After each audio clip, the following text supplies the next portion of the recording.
Hello and welcome to episode 4 of the WNBL show. Joining me this week is the GOAT of humans from the UC Capitals, Jade Melbourne. Welcome. Megan Hustwaite, it's just great to be here. It's so great to have you here. Now, we are recording early on Monday morning.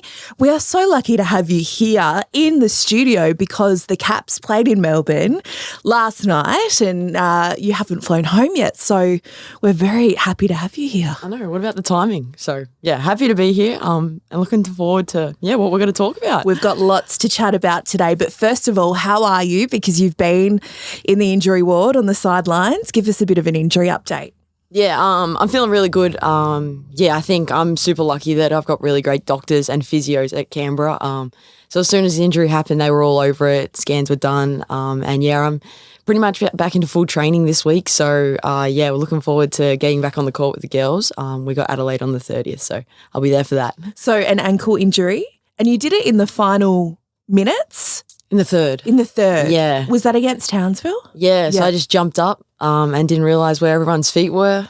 Calmed down, and it's just a typical ankle sprain. So, for me, I kind of freaked out. I was like, oh, something's not right. Like, I'd never done an ankle before and I thought I broke everything. But, feeling good now. So, just excited to get back on the court. Yeah, well, we can't wait to have you back. Plenty to talk about today as we wrap up round 3. There were just 4 games in this round. 2 were last Wednesday, which we got to rewind a bit to go back to Wednesday. So long ago. But let's chat about them. We'll start with the game of the round up in Townsville. It was the 2 undefeated teams, the Fire and the Flyers, going head-to-head. And it was Townsville who came out on top 86-71 to continue their unbeaten streak. What did you think of the Fire in that game? Because it was really a big defensive showing to shut down the Flyers and all their threats. To hold the Flyers to what they did, Fire, they're the team. They're the team at the moment, I think. They've got an unbelievable backcourt in Loz Nicholson and Steph Reid. They just complement one another with their games. Mick Roof's having a great season. We saw the best of Hawkins. I think they're a tough team and they're going to be good this year. It's the Loz Nicholson of 2020 in the hub season. And it's great isn't to see. It is so good. She is the best. She's playing so well. She played all 40 minutes on Wednesday night. I want to talk about Lara McSpadden too because Zatina Okuso is out with a foot injury for a little while. Means that Lara's getting some more minutes off the bench. And I spoke to Shannon Seaborn, the coach, before the game about how Lara was going to get a bit more responsibility. And I just thought she was fantastic. So she had 8 points, shot really well, but had some great stops, just really brought in some great energy. And I think it's great to see from a player that's been around a little while, but really playing with confidence and the confidence that her coach has put in her. I think too, because, she's been around that Townsville system for a long time now. So she knows what they're all about. She knows what the culture's about. She knows the system that Shannon's put in place. And she does everything that people don't want to do. Like, she gets the defensive stops. She's always in the right position offensively. She gets those O boards. She gets those putbacks, those easy shots that the guards are feeding to them because she's got amazing passes. Like Reedy, she sets great screens. So, it's so good to see her getting a great opportunity and making the most of it. She's killing it. Hey, speaking of Steph Reid, got her own radio show. Oh. Have you seen that? What can't you do? Right? What can't you do? On the weekend. Love to see that. Courtney Woods, as we've spoken about, has her own podcast. Yep. Love to see our WNBL players trying their hand at different skills off court. So good on those two for what they're doing right now. The WNBL is talented. Yeah, in so many ways. We all see the basketball. People can do a lot of things in this league. It's cool. We should have a segment like, what's your skill? Yeah. Radio host, podcast host. I'm sure there's some good cooks. What's your skill? Basketball. You're pretty good at that. And full-time Melbourne supporter. Full-time Melbourne supporter. That takes a lot of energy. Yeah. You have to ride the highs and lows with that team. Been a few of both lately. Let's talk about the other game on Wednesday night. It was out in Perth where the Lynx had an 80-72 victory over Sydney. So Perth are starting to feel their way a bit now. A lot of changes after making the grand final series last year. But I guess the most impressive thing was that they had 5 players in double figures. That's impressive. Like any team, I feel like if you've got 5 or 6 people in double figures, there's not many games you're going to lose. If you've got contributors, that many contributors. And the thing with Perth, they just have weapons everywhere. Like, Sammy misses a shot. Bibi comes down and makes her next one. Atwell's then shooting. I swear, Alex Sharp does not miss a corner 3. I can just see that. Yeah. It's embedded in my mind, so many highlights. And I think she hit a 3 from that corner to beat the Boomers. Yeah. Was it in overtime? It was in overtime. Of course. I was at the game and I even got up. I was like, Sharpie. No, but seriously, like, I feel like you got to scout Sharpie as a good shooter because, like, catch and shoot anywhere, she can do it. But if you're in the corner and you're my teammate and you're not sprinting at that closeout, like, you have to get there. Did you read the scout? Like, her, I don't know. But yeah, they've just got weapons everywhere. And even Sherfy, I think she's just one of the like most well-rounded bigs in this league. I think they've got an offense that they play 5 out. She stands at the top and she just passes and she hits back cuts, she hits shooters, just a really smart passer. And, you know, Ryan's obviously created that offense to complement her passing ability. But yeah, they're ticking along well, Perth, and they're gonna be tough. She's just come along in leaps and bounds. I feel like we talk about Sherfy every week, but with good reason. Yeah. And it's just been a wonderful coach-player relationship that's come together over the last season and then heading into this season with Ryan and Sherfy because she's full of confidence. And we know the year that she's had, but I just love seeing Sherfy play like this. Me too. Let's talk about the Flames because Jocelyn Willoughby, big raps on her from the Flames, and we can see why. And she had a great night with 25 points, albeit in a defeat. Absolutely. And I think she's another person that can score on all 3 levels, which is really good. And yeah, she can come off on balls. She can beat players 1v1. She can go into the post and post up small guards. I saw her first in a practice match and I was like, damn, this girl's good. Like, that's someone you got to put high on the scout sheet. Yeah, she's a really good player and really good pickup. And all reports, she's just a student of the game too. Like, she brings a notepad to training. Like, she wants to learn. She wants to get better. So to have people like her in our league displaying what she's been doing, it's just exciting. And I love that amongst the class of WNBL 23 imports, so many of them are in their first or second year of the WNBA. Yeah. So we're really seeing that young talent come through. And we saw with Jackie Young last year, the season that she had for Perth and how she was able to transfer that form and momentum into a WNBA season where champion with the Aces, but also she was most improved in the comp, which is a huge accolade. And a lot of that comes off the season she had for Perth. Absolutely. And what she did for Perth, like, she started off slow. She was one of those people that had to kind of feel her way into the league, you know, new league, different refs, different style of play. But by the end, yeah, she was unreal.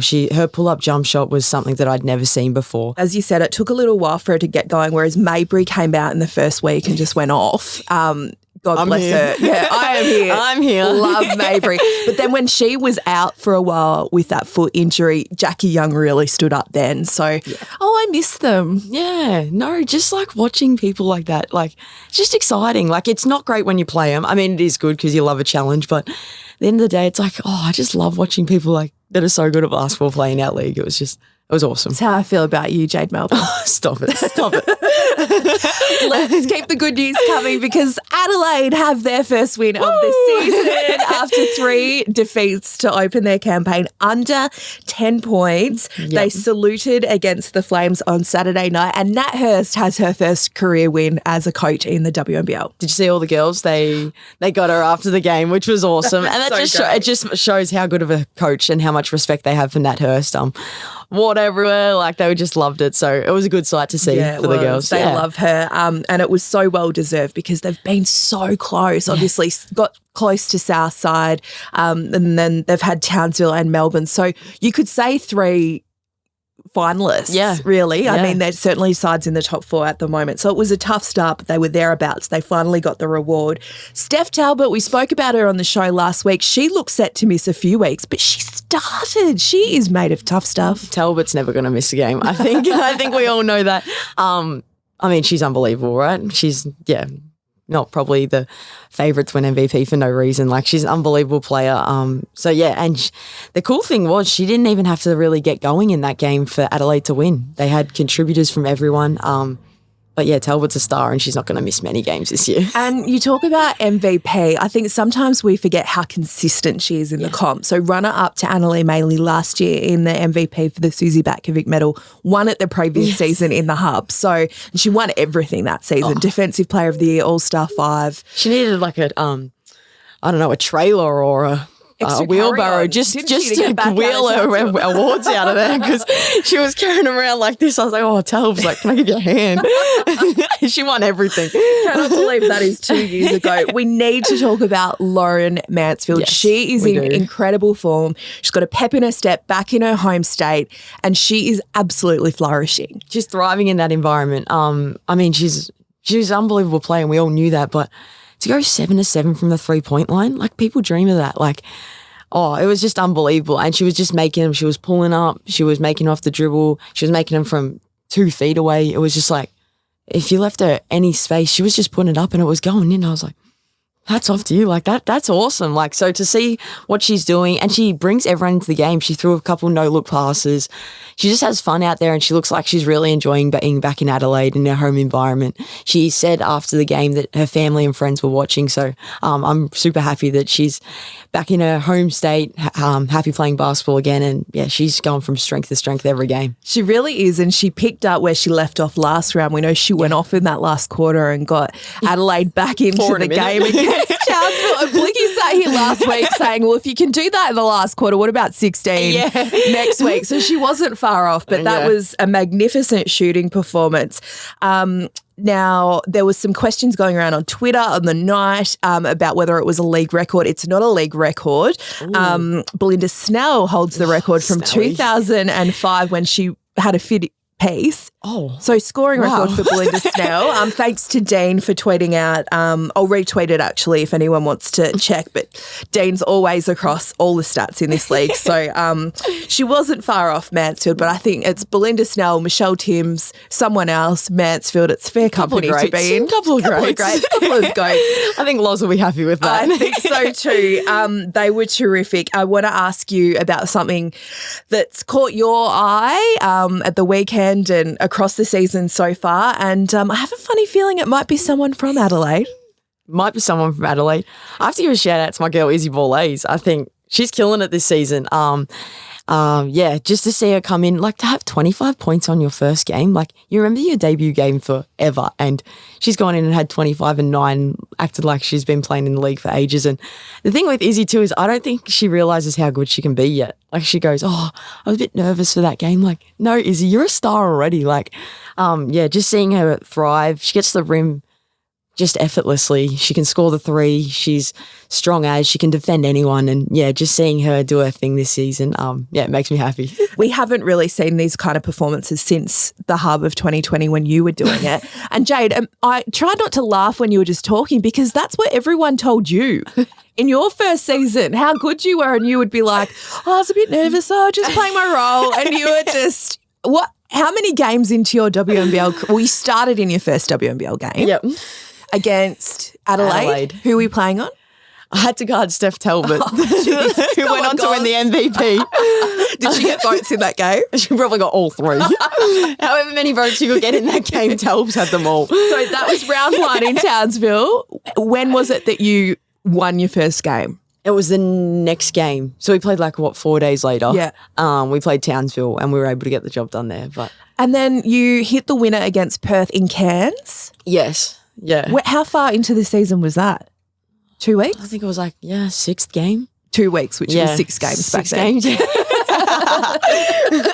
That was amazing. I remember getting goosebumps when you hit that. That was from a corner. It was. It was from a corner, wasn't it? It was from the corner. Yeah. Ali Sharp corner. The Ali Sharp corner at the, what do they call the snag pit? The snag pit. The old Bunnings. The old Bunnings in Cairns. But I was so excited to get on court and speak to you after the game. And you gave a shout out to, I think I asked you to give a shout out to the Melbourne family in Traralgon. You're like, oh, anyone back home? I was like, oh, shout out Mum and Dad. You did this, didn't you? I still got the photo of the thumbs up. Oh, great memories. But it's amazing because you, Izzy, you've been coached by Kirsten Veal. Yeah. And she's got a few products that are playing in the league this season. So, well, I think a lot of young guns that are my mates that we've all been at the AIS together, girl on my team, Shanice Swain's absolutely killing it. She gets through defenses like a knife in butter. She's so smooth with the ball and she's getting a really good opportunity this year and I can't wait to get back on court with her and, she's thriving this season and it's just good to see what she can do because we all knew it was just a matter of opportunity. So she's killing it. Nards, You know, she just is doing her thing at Southside. We're just waiting for her to erupt. But she had 9 points against the Boomers the other night. Hit a massive corner 3 when it was important. And just her, Izzy, we've all been together at the AIS. We all went to under-19s last year together. So just to see everyone kind of killing it in their own right, it's just exciting to see. Was Dallas in that team too? Dal was in that team, yeah. And we wish Dallas all the best. She's just been operated near where we're filming today, near the airport. So wishing Dal all the best in her recovery. Do you want to know what caught my eye before we move on? Yeah. Please tell me, what caught your eye this week, Megan Hustwaite? Robbie Ryan caught my eye. Now, Robbie came off the bench and had her best scoring game in the WNBL. I was so rapt to see it because she, in her first WNBL game, again, started back in round 1 against the Boomers. And in the opening seconds was pickpocketed by the one and only Christy Wallace. I mean, if you have to, your first game, you have to get guarded by Christy Wallace. I'd be so nervous too. It was a baptism of fire. And so it was, you know, she was thrown in the deep end. Like, you're coming up against the reigning champs, Christy Wallace, who's played in the WNBA this year, just won a medal with the Opals. And it was a bit of a tough initiation for Robbie. And I actually spoke to her after the game. She was a bit, not rattled, a little bit flat about how the debut went. And we had a bit of a chat, and I just said to her, you know, you'll remember this, but you'll hopefully play a lot of games in the league. And this is just the start. This is just where it begins. So I was so happy to see her get in double figures and play a really important role and get some reward for Perth, because she's done really well coming through NBL 1. She is an import. I think a lot of people forget that too. It's just that she's been playing in Australia that people don't realise that. So, thumbs up for Robbie Ryan. I'm sure we'll see plenty more double figure games from you, Robbie. Now let's move on to the last game of the round. It involves your Caps. Yes. And you went down to the Boomers 103-68, but an incredible first half from the Caps, reeling back a 17-point deficit to get within one of the Boomers in the second quarter without yourself, Gemma Potter, and Britt Smart, who was a late withdrawal. You guys showed a lot of guts in that first half. We did, and I think the coolest thing was that people just stood up to that, like, when opportunities were given. You know, Cherie found out 20 minutes before the game that she was going to be starting that game. So she didn't go into a game preparing she was starting. So that's one thing. But everyone just showed a lot of grit and heart in that first half. Second half's a whole different story. But the first half, everyone just locked into the game plan, and that's what we want. We want everyone to buy in. And I think, if we can we can watch the first half, break that down and see what happened. You know, people getting after plays, people sticking to the defensive scout. We can take that and we can build on that. I think that's something we want to improve, our defense. We've been giving up really big margins, but I think it's going to be a process for us. We'll get back to work and we'll continue to work on that. But we've got 10 days now, so we'll make sure we get Adelaide. So it blew out in the second half. We know you were without 3 of your top players. Britt Smart, so experienced, and you lost her, half an hour before the game. So that's really hard to adjust to. But you're coming up against the reigning champs. They've got Opals who are fresh off World Cup. They've got WNBA players. So I guess as much as you would have learnt a lot in the first half as to how you reeled the margin back in, there would have been a lot of lessons about what happened and how it blew back out in the second half, and it is a young group. Yeah, exactly. And I think, anytime you come up against the reigning champs, like, they're obviously the reigning champs for a reason, and they're going to be one of the best teams in the league again this year. And they just basically, like, with them, if you make a mistake, they're going to execute it and capitalize on that. So, like, there was one play I remember at the end of the half where we had it at 8. We over-rotated. Wallace hits 3 to finish off the half. So it's just little things that they're going to capitalize on, and we need to understand that. But we're going to get there. There's no doubt about it. Veely's an unbelievable coach, and she knows exactly what we need to work on. So we'll get back to practice. Everyone's buying in. Everyone's going to be there, and we'll make sure we clean those things up and hold some teams to some lower margins. Just before we move on, what's been sort of the overall message from Veely? It is her first season as head coach, but been around the group for a few years, assistant coach in that hard season. And as we've talked about, coached extensively the young talent through Australian underage teams in the COE. So what's been her message in terms of bringing the group together in this sort of rough start? Yeah, I guess from day one, Veely was so big about our culture. You know, our group, like, we get along like we get along so good. You know, she recruits probably high character people before basketballers. Like, so everyone gets along, everyone's really high character, and it's just a really fun group to be around, and that speaks volumes of her as a coach. So the message has been, though, we just want to get better every game. So yesterday, of course, we want to win. Like, that's always the overall goal, but we just wanted to get 10% better than we were the day before. So I think we did that yesterday. I think our defense looks a bit better. We still want to be a bit more aggressive, and because we can, we've got the ability. We've got Ray, Swaney, we've got long people. I think I'm long, but I'm definitely not as long as them too. But we've got people like that in the group that we have the ability to play really upbeat, disruptive and aggressive defense. So just a matter of getting there. But yeah, just getting 10% better every time we hit the floor as a group, and that'll hold us in good stead. Yeah, well said, Jade Melbourne. Well, Jade Melbourne from the UC Caps is our special co-host on the WNBL show this week. Jado, it's been an incredible 2022 for you. Let's rewind back to April.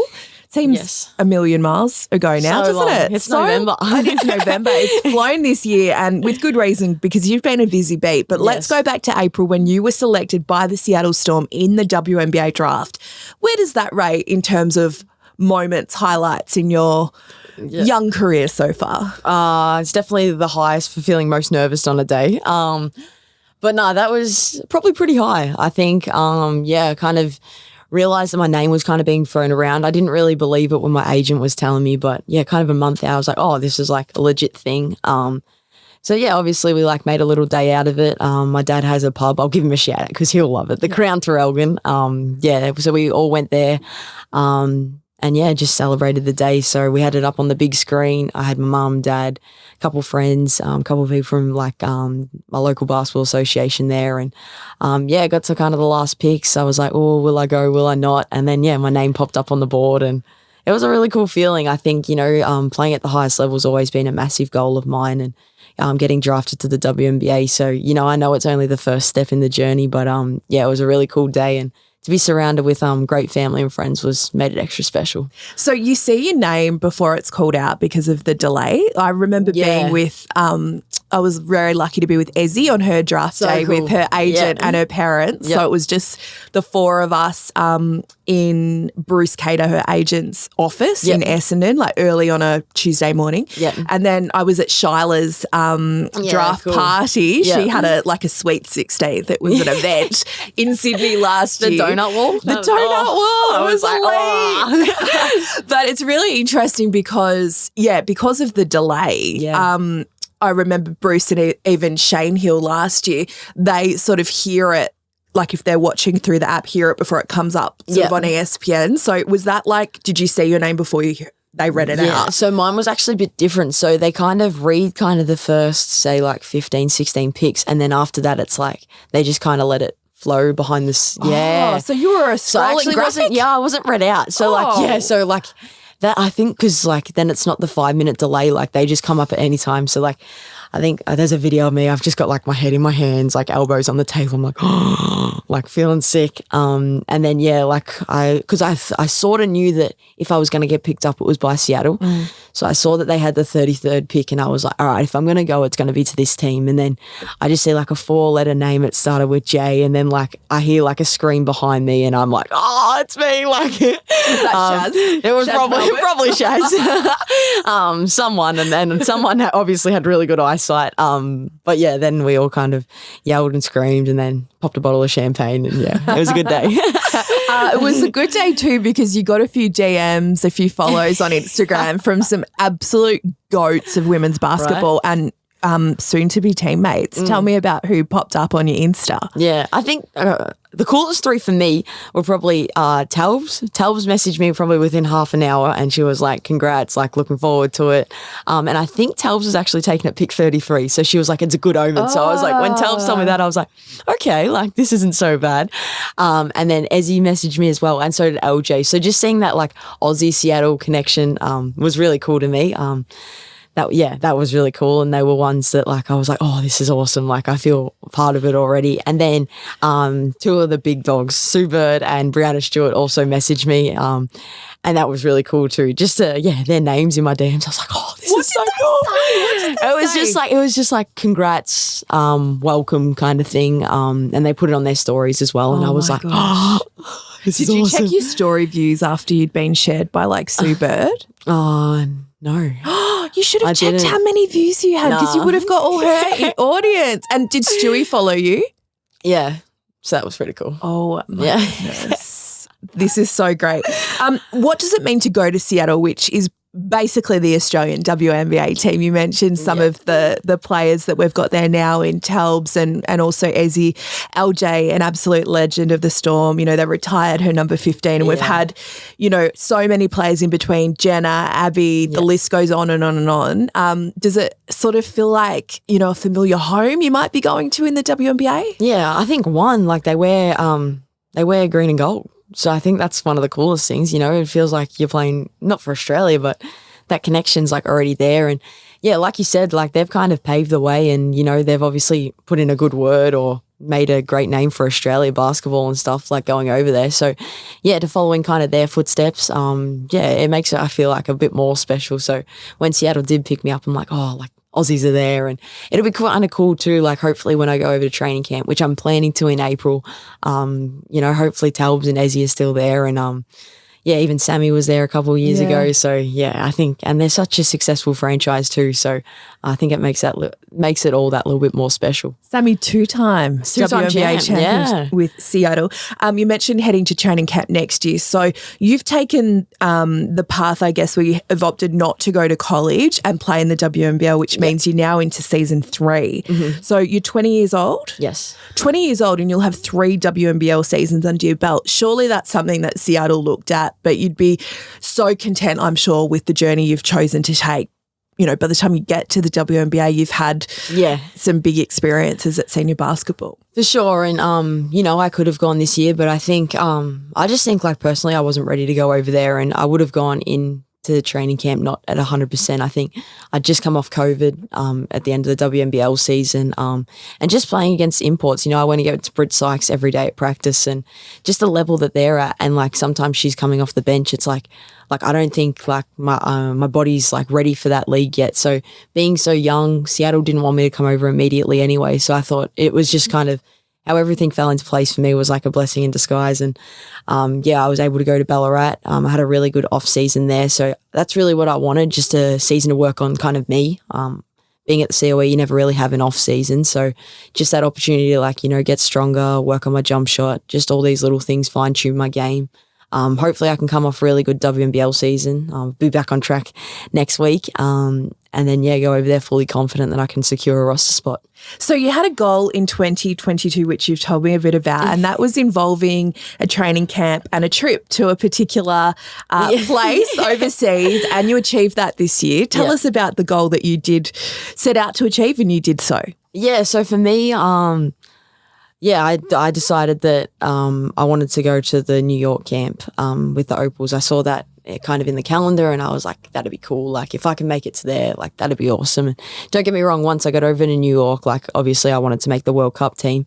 But yeah, just to get there, I think I have to look back and realize like I wasn't even in the Opal squad 12 months ago. So to be like almost part of that World Cup team, I kind of have to pat myself on the back that it's been a good year. And being part of the team up until like 5 days before the World Cup, getting that opportunity to train, like I still fangirl all those girls. I'm not going to lie, like the respect I have for those girls and the Opals and what they did, like, they're an unbelievable group. So I just try and go into those camps. I just listen, soak everything up like a sponge. Yeah, I'm myself and, throw some jokes around here and there. But I just really appreciated the opportunity and it kind of makes me hungrier now to make the next kind of major event. You were so much a part of it, as you said, with the team up until 5 days before. So you were one of, I think, 3 cuts. Was it 3 cuts? To the final team. You, as you always do, put the team first and continue to train with them and be a part of the group. I know New York was your goal and you achieved that. Obviously, there would have been some disappointment not making the 12, but it was just such an Opals thing to do, to be part of the team and their preparations up until 5 days before. Was that ever a doubt in your mind? Yeah, I mean, I was so excited. Like, I got a message from, I think it was like Sandy and Trish, and they were like, would you be happy to come Gold Coast? I was like, oh, Mum, they want me to come to the Gold Coast. Like, I was super excited. And like, for me, like, it wasn't even like a second thought. Like, however I can contribute to that, and I think that's a credit to the sisterhood and the culture they made over the last 12 months.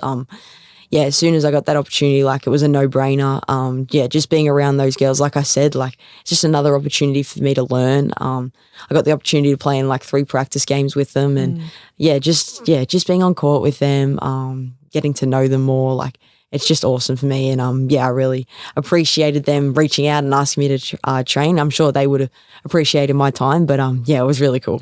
And you were so much a part of it that when Australia won its first game of the World Cup campaign against Mali on the Friday night, you were sitting courtside in Sydney and they got you on court and got around you, and it was so beautiful to see because you were so much a part of that team.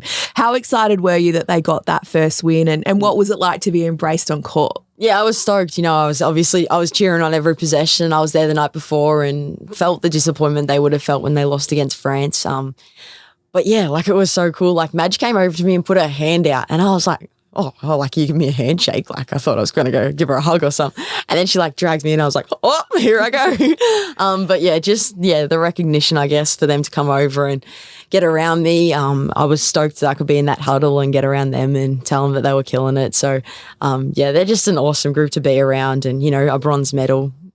It's just crazy. And the rebuild they've had this year and the work they've put into their culture, they're just such a great group of girls, and it was really cool. I loved it. I was like, oh, this is so cool. You are a ripper, Jade Melbourne, because you sum up the selflessness and the team first ethos of what the Opals have been forever. Because, and I'm not sure if everyone knows this, but you were in pre-season for Canberra and you were regularly driving from Canberra to Sydney to watch the Opals and then driving back late at night because we were playing at 8:30.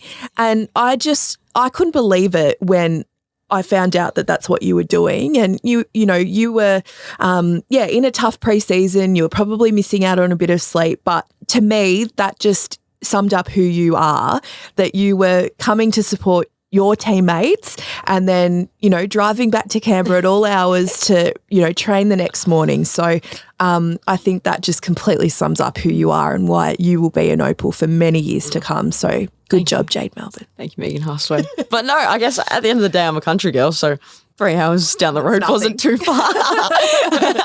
But I think that was a huge commitment by you. Yeah. So well done. Let's talk next about your comeback because we have a FIBA break. It's a mini comeback. I'm back like I never left.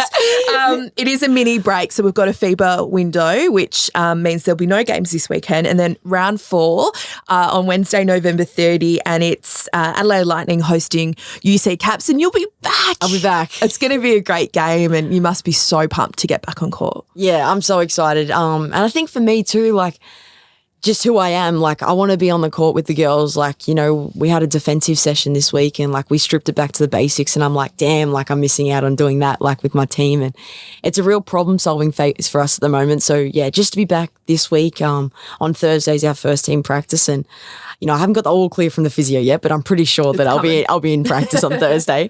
But yeah, I'm just looking forward to that, being back with the group. Just being able to help them. And, we're still in our hunt for our first win. So I want to do it for Veely. I want to do it for the girls. So we're going to be hunting down Adelaide. We got 9 days down to recover and we'll be ready. So you've been a spectator the last couple of games. Are you really fidgety? So fidgety. Yeah. Like I'm stoked that I got to come here to Melbourne and be a part of it yesterday. But watching in Perth, I was like, oh, like you just want to be there. Like, and I'm like, felt like a fan just watching like a Saturday night basketball game. I was like, oh, that's my team. Yeah, that's my team. But yeah, I'm just like stoked, I've just been, that's, I think for me, like, because I have to do something, I've been on top of the rehab and it's just time to get back out on court now. Yeah, you'll be ready to go. Gemma Potter, how's G going? She's had her surgery and she's on the road to recovery. Yeah, she's good. And Gem's in really high spirits too, the reality that you're going to miss 12 months kind of kicked in for her. But, she's one of the strongest people I know. She's going to kill this rehab. She's progressing to already start taking a couple of steps, and she's not even 2 weeks post-op. So, she's strong. She's one of my best mates, and I know she'll kill it. I know she'll be back on court and better than ever. She says second time's a charm, so she's in really good spirits. And she was there yesterday, wasn't she? She was there yesterday. I love that. Yeah, and even like walking around like the bench and giving everyone high fives. I'm like, Jem, just relax, get your crutches, and she's like, I'm fine. So that stubborn attitude. So I know she's gonna work well. I'm so happy she got to get into surgery straight away, but no doubt she'll be back on court in no time. And that was the thing that she was most flat about. I spoke to her for ESPN a couple of days after she did her ACL, and she was most flat when you guys went off to Townsville, and that she'd have to come back to Melbourne and not be with you guys. So nice that, she was able to be with you here in Melbourne. Absolutely. At the weekend. Now, round 4 will also be the Signet WNBL's first ever fighting period poverty round. The WNBL has partnered with national charity Share the Dignity and will set out to raise awareness and support for Australian menstruators who desperately need access to period products. So really important round, a very crucial cause that we'll shine more of a light on next week in the show. But we caught up at the season launch and did a bit of pre-filming, didn't we? And we spoke about that charity then. So it's going to be great to learn a bit more about it heading into round 4 as we shine a light on that. But Jade, it's been great having you here. Thank you so much for making the time. It has been an absolute joy. No, it's been a dream, co-host a show with Megan Hustwaite. I've enjoyed every minute of it, and thanks for putting me on your wish list, and it's been great to be here. You're always top of my wish list. And we might have to see whether we can get you on Zoom one week, whether you can be on a screen in here. Be happy to do it. Will you come back? Absolutely. Yeah. This time's flying by. I thought we were just starting. So, it's been great. And if you want to have me again, I'd love to. Every week. Every week, Jade Melbourne. Thank you.